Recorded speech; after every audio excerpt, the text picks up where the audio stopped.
Former Prime Minister Sir Bill English has slammed proposed rules around doctors who conscientiously object to abortions, saying they're abhorrent, disgraceful and unfair.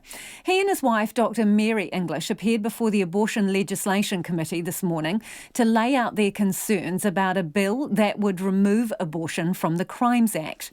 Their submissions became heated as they were challenged by Green MP Jan Logie and ACT leader David Seymour. Political reporter Yvette McCullough has more. Sir Bill English says this disgraceful piece of legislation gives the government unprecedented permission to discriminate against its employees. This is abhorrent, and I cannot believe the Parliament is contemplating this. The bill would allow for abortion up to 20 weeks without a medical test and after 20 weeks with a medical test based on the woman's physical and mental health and well-being. It also has a clause saying health workers who conscientiously object to abortions must tell a patient how to access the list of abortion service providers. Employers will also be able to refuse to employ or terminate the employment of conscientious objectors if accommodating their objection would unreasonably disrupt the employer's activities. Sir Bill says the law essentially allows DHBs to discriminate. That is harassing them until they find the workplace so mentally distressing that they choose to leave. And this is the government giving itself permission to harass its own vulnerable workforce.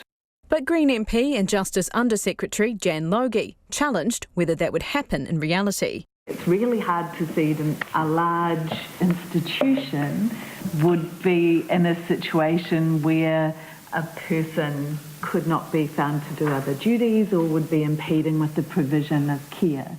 She says this is about balancing moral objections and the ability to give women proper care.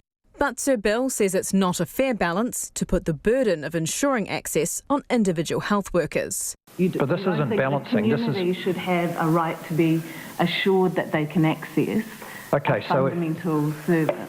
Freedom of conscience is clear and absolute. You can't balance it.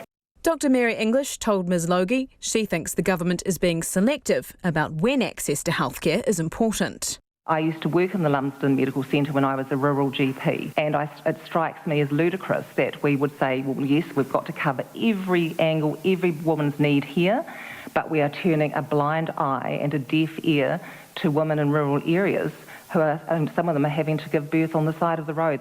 Dr English says the bill could stop people with strong cultural or religious beliefs, such as Pacifica people, from joining the medical profession. You talk about access and removing barriers.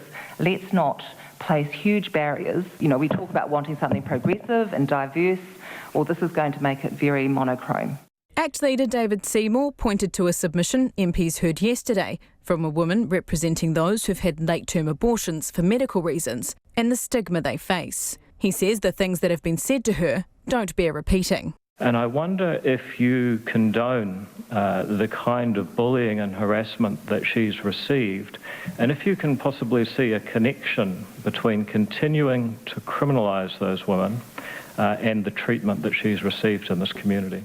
Sir Bill says he doesn't condone or take any responsibility for the terrible things said to her. I hope you're not implying that having a view about this bill means having a view about that particular person, because it doesn't.